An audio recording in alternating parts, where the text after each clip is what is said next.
Israel's Prime Minister Benjamin Netanyahu has finished addressing the United Nations General Assembly in New York. He attacked Western governments who've recognised a Palestinian state, accusing them of terrorism against Jews and innocent people everywhere. He denied Israel was committing genocide in Gaza and addressed Israeli hostages held there directly, telling them Israel wouldn't rest until they had been brought home. Please, order in the hall. Well, as Benjamin Netanyahu took to the stage, dozens of people filed out of the auditorium there in New York, and some applauded.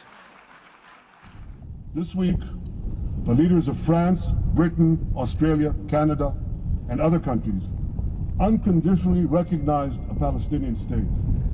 Well, that was Benjamin Netanyahu's address. It was broadcast live into Gaza on loudspeakers. Those are the pictures of that. Now, outside the United Nations in New York, protests have been taking place calling for sanctions on Israel. Well, over the next hour, we'll be analysing Benjamin Netanyahu's speech with our correspondents at the United Nations and elsewhere. But first, let's hear a little of what the Israeli Prime Minister had to say. For much of the past 2 years, Israel has had to fight a seven-front war against barbarism, with many of your nations opposing us. Astoundingly, as we fight the terrorists who murdered many of your citizens, you are fighting us. You condemn us, you embargo us, and you wage political and legal warfare, it's called lawfare, against us. I say to the representatives of those nations, this is not an indictment of Israel. It's an indictment of you.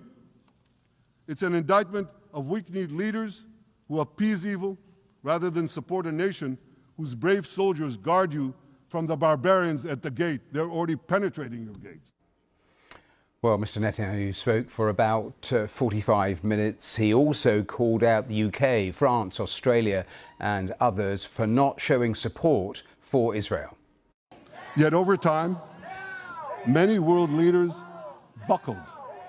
They buckled under the pressure of a biased media, radical Islamist constituencies, and anti-Semitic mobs. There's a familiar saying, when the going gets tough, the tough get going. Well, for many countries here, when the going got tough, you caved. And here's the shameful result of that collapse. For much of the past 2 years, Israel has had to fight a seven